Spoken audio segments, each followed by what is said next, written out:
player. The player? Is he not here? Here comes the iPad. It's 8-4. Yes, 8-4. 8-4.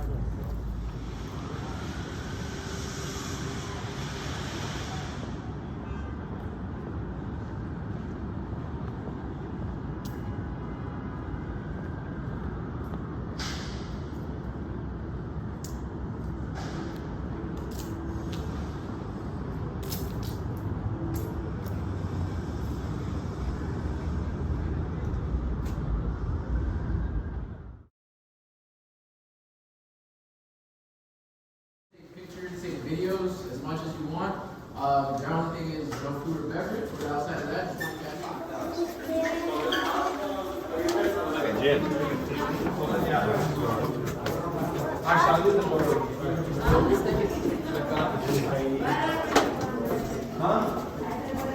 just want one thing at a time. Pretty simple area, got couches.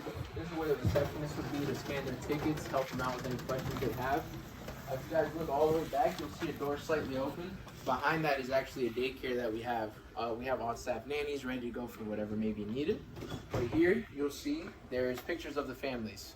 As you're gonna see throughout this entire tour, there's pictures almost literally like everywhere in the arena.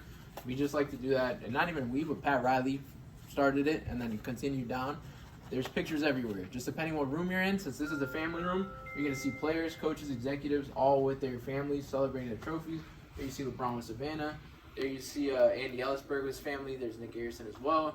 You see Dwayne Wade with Gabrielle Union right here. It's just all about the family, those who support us to get to where we are, their wives, their husbands, or their fathers, because they're only allowed into the practice court during the last 10 minutes of practice. So before then, they're all here, waiting in a line, waiting impatient, and they're just standing here until Coach Bo gives them the green light to come inside. So as you look around, you'll see pictures all throughout the years of just media, journalists that we've had. Stuart Scott, you'll probably see Stephen A. somewhere around there. Pat Riley talking to the media, local news. You got LeBron over here, Wade, everything. Rachel Nichols at the bottom. Like I said, Stuart Scott at the bottom too. A lot of journalists, legends, talking to our basketball player legends. We have a pretty good relationship with the media, and we like to keep it that way. As you guys walk down further, you're gonna see on your left, we're actually one of the only arenas in the NBA that actually has a barber shop on site. So the reason we do this is because we're in Miami. There's a lot of traffic. We don't want our players to be late to games or practice, so we just installed this right here. So anytime they want, they can just call their barber, have them come on site. And it's pretty busy in there during practice days or during game days, just because, you know, players want to look good. You look good, you feel good, you play good, you pay good, they pay good. So it's just a reminder for them. We like to make their lives as easy as possible. You're going to see a lot throughout this tour. There's a lot of little things that Pat Riley has implemented just to make the players' lives as easy as they can. So as we walk in, you guys are going to go on the left. Just stay on the blue carpet for me. Walk all the way down to the corner. As you walk past, you'll see this video board showing some of our practices. You'll see the white ruler on the wall. That ruler is actually to measure the wingspan of the players.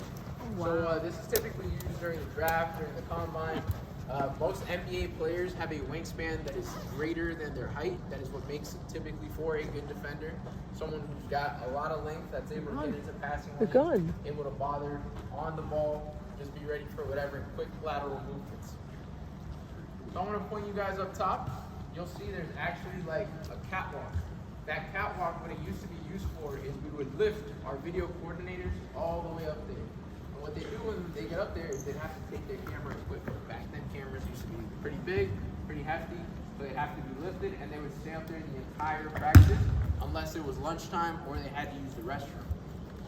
As you guys know, Spo started off doing video stuff. I'm not sure if you ever exactly filmed that, but now he has implemented those two cameras over there and then a camera up there. These cameras are actually on 24/7 and they feed directly into his office.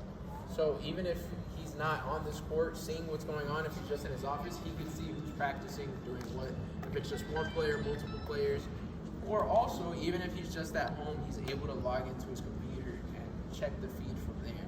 So this is always being watched, not necessarily like him watching it himself, but if he wants to like ask, oh, let's say Bam came in today at 10 in the morning. He's like, I want to see what Bam worked on today. You just log in, check the feed, check it out, see what's going on. So for the court, we keep the court very similar to what it's like on the actual court. As you guys can see, this is pretty much an exact replica of the Heat court. Same logo, same design. And then up top, we've got our 3 championship banners.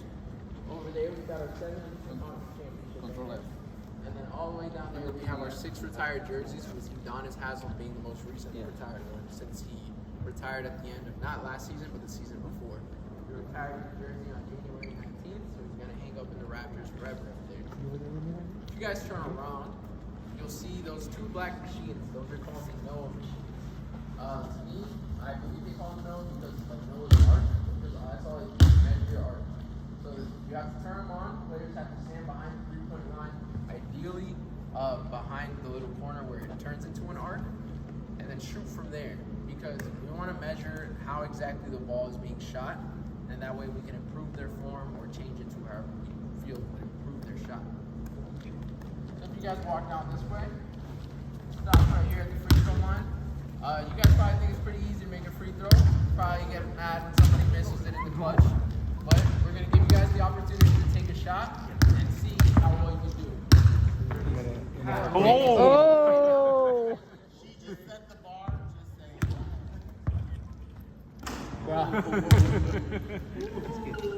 Better not miss.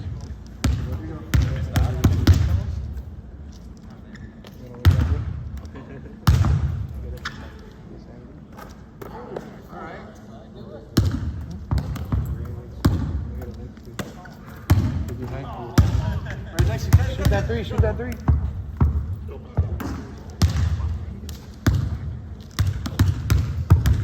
Next.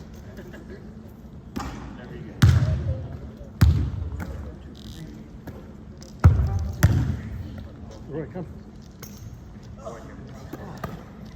Clap you guys. There it is.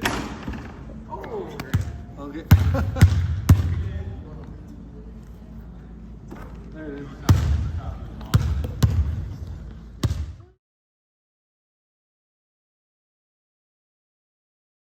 See the glass out there? So all that quite a higher level. Yeah, I got the EX. It looks different.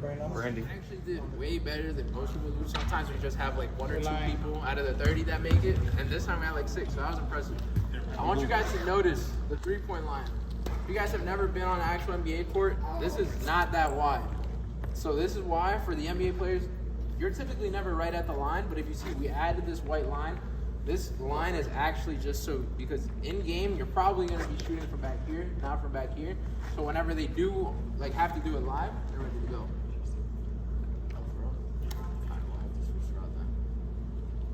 All right, so with that being said, if you guys turn around over here, you'll actually see this is where the players sit during practice. So it could be before a game, or let's say like after a game, like the next day.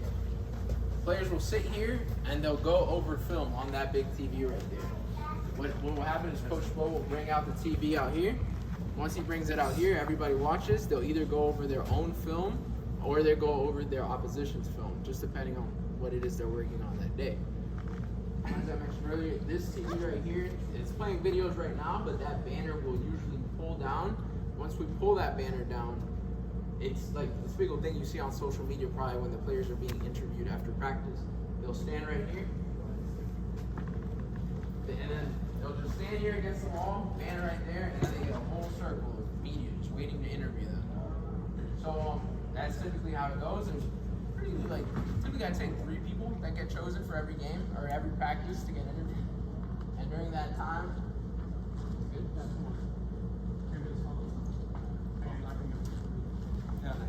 Yeah, go. Oh, yeah, That's good. Patrick, the Thera guns. Look at those. Elizabeth. That's a lot of Thera guns. So just so you guys know, we are about to go into a locker room soon. There is a player in there. While there's a player in there, we just ask no pictures or anything like that, no videos. But before we go into the locker room, we're going to go to the 2nd floor of the locker room. And I want you guys to tell me if you notice anything different.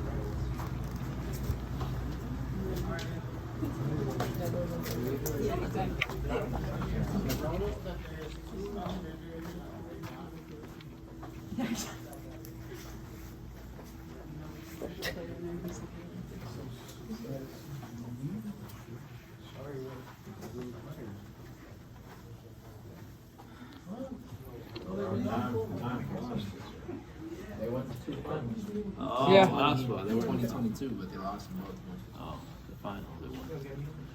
Respect. You guys see it? This carpet is special. Like it's, well, first it is red, so it's a different color. But outside of that, it's actually very soft. It's done on purpose. It's got a lot of padding in it.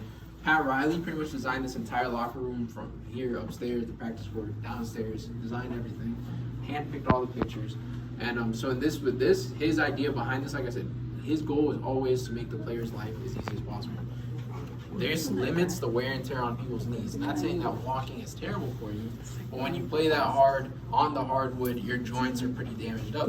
So while they're not doing that, he does everything he can to make sure that they're feeling rested. So here, they're always comfortable. Anytime you see a red carpet, that means you're in a player space where they're typically working, eating, media, whatever it may be. You see the red carpet, that means you're in a player space. So I want to turn your guys' attention behind you guys. I like to start with that quote just because that is the last thing a player sees before he goes out to practice. Because every player comes up through the door behind us and then goes out through that door. So they see from nobody to upstart, upstart to contender, contender to winner, winner to champion, champion to dynasty. That just reminds every single player that nothing is done overnight. Everybody, every player that's here has dreams of being in the NBA since they're a little kid. So they already know, I didn't just get here. They knew they had to work. 2006, the middle one is 2012, and then the far right one is the 2013 championship. Our next stop is to go down to the locker room. As we go down, you guys are going to notice there's a fingerprint scanner on the left-hand side. That fingerprint What's your name? It's like, oh, iPhone for sale. I got the finger. Because that's when I had the phone. We should have. Our version of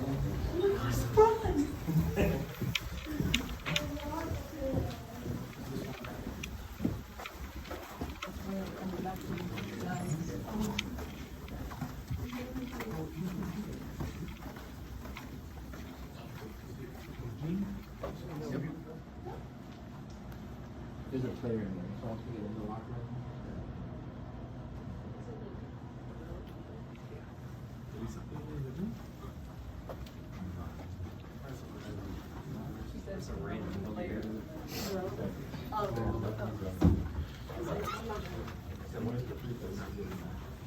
some Dick statue.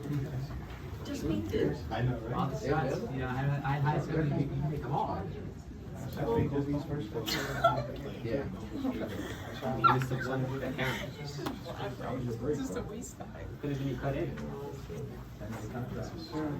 Shake, grab a smoothie, or grab their pre-prepped meals because every time there's practice or a game, anytime there's a group of players here, there's always a nutritionist and a chef here that makes high-quality food for them daily. I know a lot of you already looked at it. Zoe, as you guys know, is one of our legends, Alonzo Mourning. He was one of the hardest working, strongest players, like fierce, absolutely fierce, especially playing in the 90s. Super intelligent player, started his career in Charlotte, but really made a name for himself with the Heat throughout his whole career. And so we dedicated this to honor him just because he literally gave. Does anybody know where this comes from? This quote and then the picture. That's D-Wade in 06. Yep, what happened? We were down. 0-2. We were down in game 3, about to go down 3-0. Yep, exactly. We're down 0-2. This is game 3. It's looking like we're going to go down 3-0. There's 6 minutes left in the fourth quarter. We're down 13 points. Back then, a double-digit lead with 6 minutes left, it's like the game's over. So, Pat Riley calls a timeout. Instead of writing up a play, writing up whatever the best shot to get, he knows it's going to take something else to motivate this team. It's not just going to be, oh, let's get the best play. So all he writes on his clipboard is season. He just writes season in all caps on it. He looks around, he's like, y'all's season is on the line. You're about to go down 3-0, and if you go down 3-0, you're probably not making it back because it's never happened in NBA history. So once that happens, Dwayne Wade stands up, and this is the PG version where he just says, I ain't going out like that. And then from that moment on, he's able to will the team. He scores 12 over the last 22 points. Like I said, we were down 13. So at this point, the score was 8.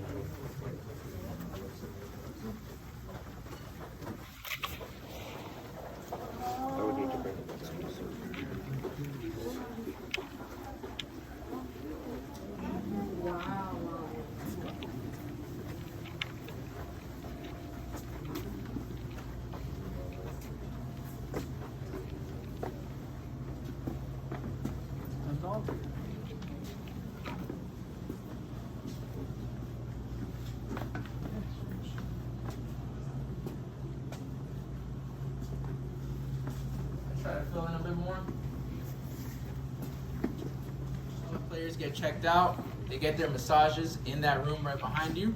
As you can see on that door over there, we have the names of all of our doctors that are on staff during game days. The one at the top is our head athletic trainer, Wes Brown. He's typically here Monday to Friday and on any game day, while the other doctors are mostly here on game day. One of them is a cold tub, where they do all their cold plunges. It's no longer just ice baths, typically it's just cold water. They have a jacuzzi, like a hot tub, and then they also have a regular pool that has a treadmill on the bottom. So when you're in the pool, you're about 1/6 of your weight. So a lot of players that are injured, that's what they like to do. So they can just run on it where they won't feel nearly as much pain in their joints. But outside of that, that's also where our two-way players stay. So when you're a two-way player, that means you are in the G League, but you can also occasionally be called up to play for the official roster. But you're not a part of the official roster. So we keep them here just because they are still a part of the team, but it's also a reminder, like, you still have one more step until you make it into the official roster and until you make it to the actual locker room, which is going to be our next step. Entering the locker room, please refrain from touching any of the players' personal Can we items. take any videos? Yes, you can take as many videos, just don't touch any of them. Hello guys, back here. Yes. Where was Weed's locker at? Right there? Yes, brother.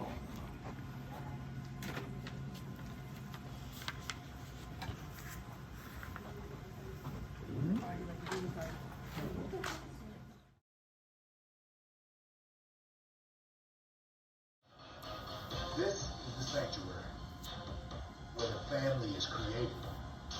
Around the design is created so everyone can see each other across the room. The acoustics in here allow everyone to hear each other. Oh, right. I remember. This is where champions are built, right here in this locker. As you look around, there's continued present reminders of why we come to work every day. That is that image Each that's locker around there. has a picture of the Larry O'Brien trophy.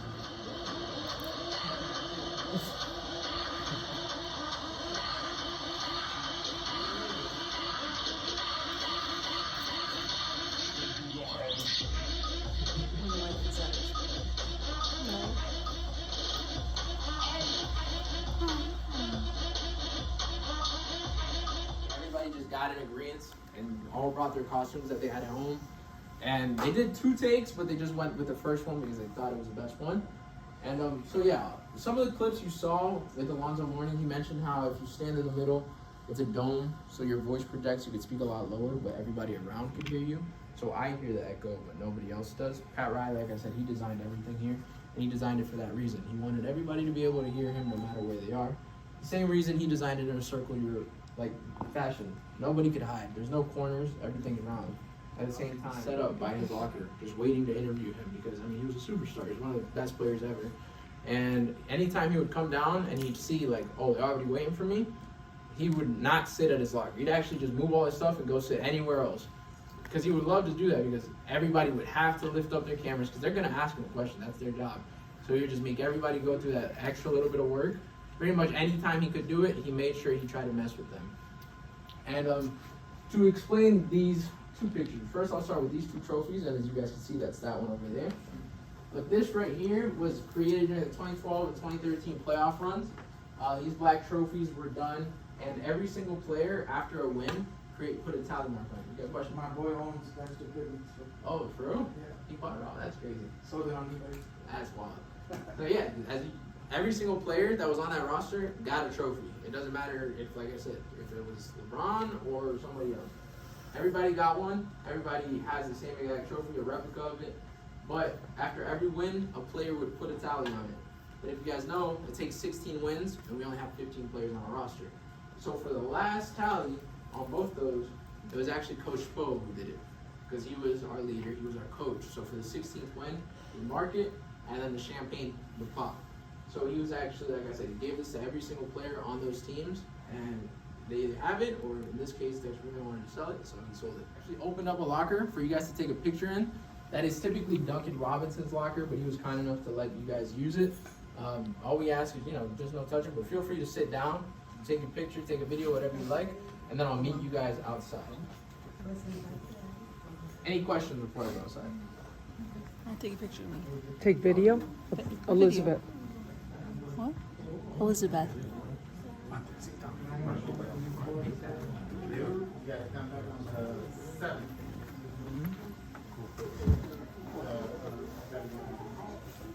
That's when we will the last two touches. Hey, buddy. Your future seat. This is a hard seat.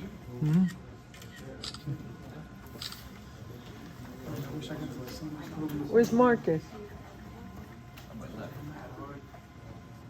George, anything? What? Want a picture? No. Okay. Let's go. Picture with the Heat. You don't want a picture with the Heat? I guess not. The Eagles will never call the Sixers. Not everybody has to be here, did for me, my job. Yeah. He walked out, actually. Who was it? It was Josh Richardson. Who's that? You sure? No, he didn't scare him. He just had to go out to practice. Josh Richardson. Where do you got practice? Well, they could practice whenever they want. They got 24/7 access. So He's in the gym right now. Yeah. We were just in. Oh, can we go back? Yeah, some people actually saw him. Like the people on the back of the tour saw him. They were like, "Whoa." Yeah. How do you get this job? How? Just networking, really. Applying. Yeah. It's all about networking. Do the players know you? No, not by name. I mean, I've met them, but like, if I see them, they'll probably be like, "Hey, what's up?" But they're not gonna remember. Yeah, so they don't typically come in through here. They go up through where that first part we walked through. But yeah, sometimes they do come into the line. But I don't think they typically come through here, but they typically come from upstairs. You never see interviews in So right here, we have, this is the bubble, 2020, during COVID. Game 1, Eastern Conference Finals. This is a 1-point game at this point. So it's still in balance. There's about 4 seconds left. Tatum's able to just blow by Jimmy. It looks like he's got a wide open dunk. But Bam's able to come in from the weak side corner. Leaves Marcus Smart open because we're going to trust him to not make that shot. And yeah, as you guys can see, you look how far back his hand has been. It took every single bit of strength he had to block that shot. And after he blocked that, I believe he got the rebound himself. He got fouled, hit his free throws, and that was game 1 over. We won that series going on to the finals. Our next picture is going to be this picture right here of Jimmy Butler. This is game 5 of that finals. He had a 30-point triple-double in that game, and his point was, I think, about a minute left in the game. He goes for a layup. He doesn't get the layup, but he's fouled by Anthony Davis. So once he's fouled, you know, you got a few seconds to gather yourself. And as you can see, if you mind just stepping back so you can see. As you can see, he's just exhausted because this is, at this point, I mean, Dragic and Bam were both injured in game 1. This is game 5. He's carrying the team on his back the whole series. And he gave it his all. He won us that game. Unfortunately, we lost the next one, but this was just a legendary moment. And like, from this moment on, I feel like every Heat fan was like, okay, this is our guy. Over there, you see Tyler Hero. I believe that was the year after, it might have been, against the Raptors. On the left, you see Caleb Martin. That was in the playoffs against the Bucks 2 years ago in round 1. When he had that shot in front of Giannis's face where he was completely draped. At the bottom of it, you got Bam's first ever game winner. That was in Detroit against the Pistons last year. You guys know Bam, you know he doesn't really shoot threes. But for this time, like the moment called for it, the ball was in his hands, time was running out, you just got to put the shot up. Luckily for us, the shot went in, and as you guys can see, everybody was happy for him. He hit his first ever buzzer beater. Not only that, but the fact that it was a 3, and just the fact that he never shoots threes was just like shocking. And then on the left, you see Jimmy Butler blocking Devin Booker for a game-sealing block 2 years ago as well. Now,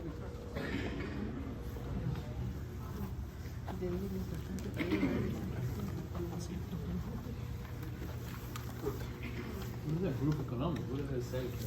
what was that? On the back of the shirt, it says Group. You guys can see all the pictures from all of our finals moments. On the left, the second picture you're going to see is the one I mentioned earlier of Dwayne Wade getting the block to win the game. At the end of the game, you see there's only 1 second left when he's getting that block. And the game ended, which won us game 3. And then as we come down forward, 2 more pictures down, you're going to see a picture of Pat Riley. So this picture of Pat Riley is the only picture in this entire hallway that is not from a game. Does anybody know where this picture and this quote comes from? 1 suit, 1 shirt, 1 tie. Yeah, that was one of, like, in the finals we had a road trip And Never you want dry to come cleaned back? it, or if it's still covered in champagne, but it's there for you guys to see whenever you want. And then above us is the actual shot that I mentioned. So you're fighting for the rebound. You're gonna see Ray Allen never looks at the ground, and he just pulls the ball. I think every real Heat fan remembers where they were. Oh yeah. Yes, indeed. Went bananas that night. Get that shit out of here. Exactly.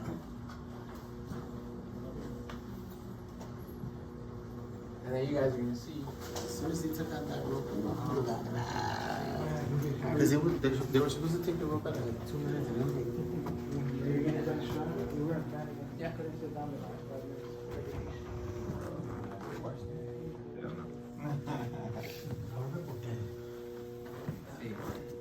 I'm an interviewer.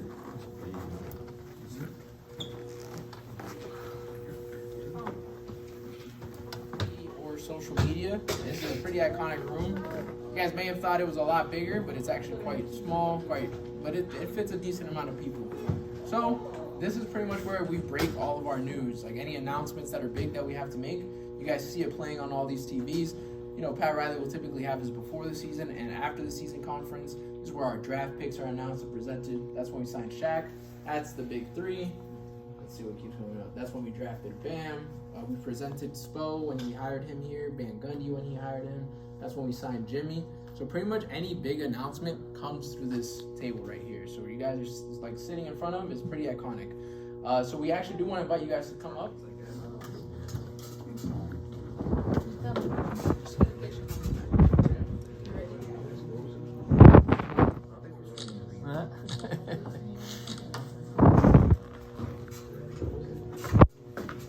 Okay, let me see.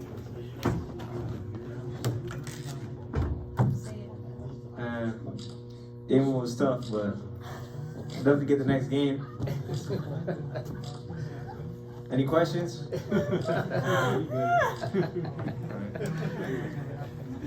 Tony, go with Patrick. Tony, go. De pie los dos. No, de pie.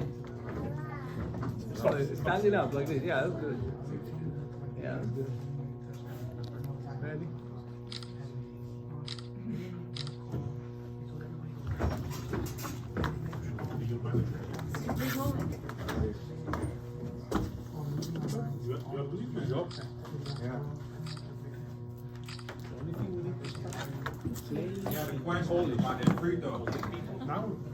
No, I'm not. Look to the good camera.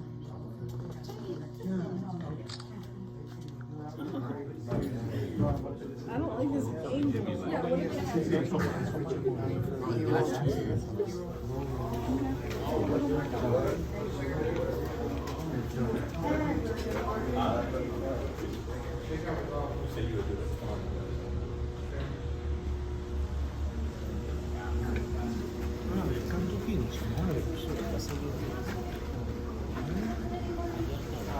Different carpet. It's no longer the same soft red carpet. This just means that there's no longer player space. Now they do come through here, but they're not like expected to be here. So we just have a regular carpet. But this is pretty much like the introduction to more of the concert backstage side of the arena. So you'll just see pictures of artists we've had throughout the years. You'll probably see your favorite artists on here. We've had other sporting events here as well. But this is a pretty popular arena. It's one of the best arenas in the country. We treat our artists very well. We maintain it very well. And I wanted to give you guys a quiz on some of the concerts and events we've had. I'll start with the concert first. Who do you guys think had the biggest concert single night? Bad Bunny. No, but he's some. Taylor Swift. Who's that? Taylor Swift. No. Hallway. This is multi-use. During game days, it can be used for the Miami Heat dancers, for the coaches. Some of them used to be chapels, and then during concerts, they can be turned into dressing rooms. They can be turned into studios, into little areas where the artists can just go hang out and feel at peace. You know, we do want to make sure our artists feel comfortable while they're here, so they can perform their best when they're on the stage. These 3 rooms you're passing by right now, these are typically the ones that the visiting coaches request, just because they're quite spacious. And there we're doing everything.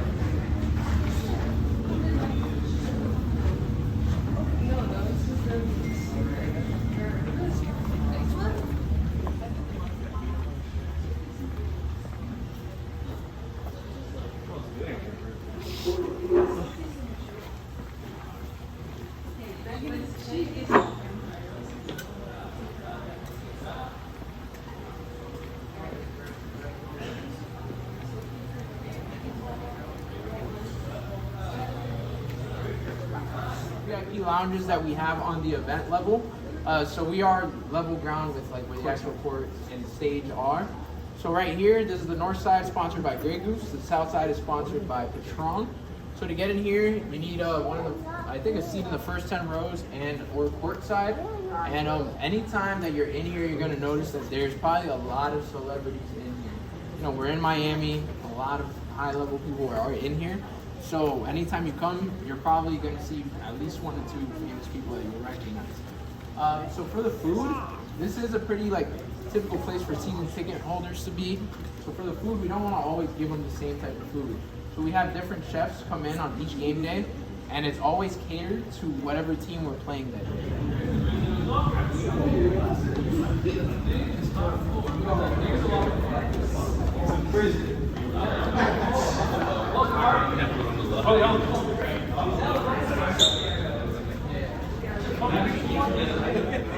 Alright, so welcome to the Bacardi Ultra Lounge, also known as our street level. It is sponsored by Bacardi. You'll see Bacardi over there. You'll see the Bacardi bat right here. As we keep walking through, you guys are going to notice there's a mural over here. Now we have a replica mural on the opposite side as well, but they are different in the sense that they have 8 bats hidden. The easiest bat to see is right above the ladies' restroom door. That's the easiest one to find, but there's 8 all around. They can be sleeping, flying, standing around. It's just different spots.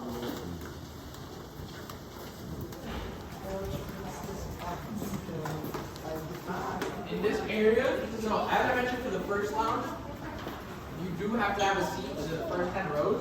But for this one, it doesn't matter where your seat is, if it's 100, 300, 400, as long as you have a ticket, you're able to purchase access into here typically for $40 to $50 per person. And you can watch the game from here if you would like. So there will be seats at the bar, wherever you like, except for these couches. Those couches are seats themselves. Oh no, so you actually have to go, they're not on Ticketmaster, you have to call our ticket office. Oh. Yeah. Those sound great. No, they're amazing. They were so worth it. So just call it. So you just call them and look up ticket office. Show what Google. You have to buy it.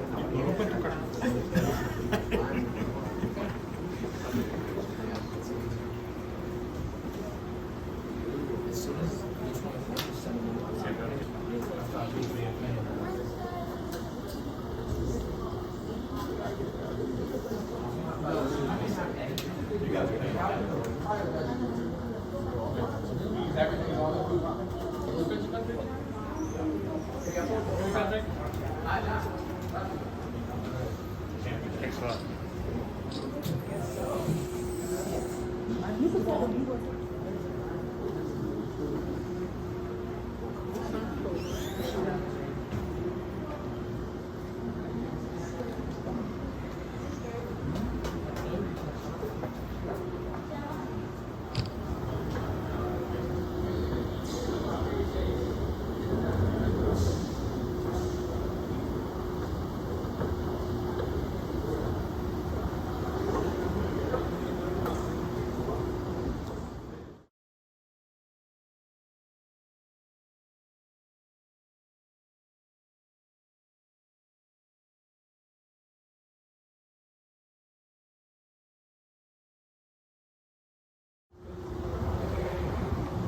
Well, the basketballs.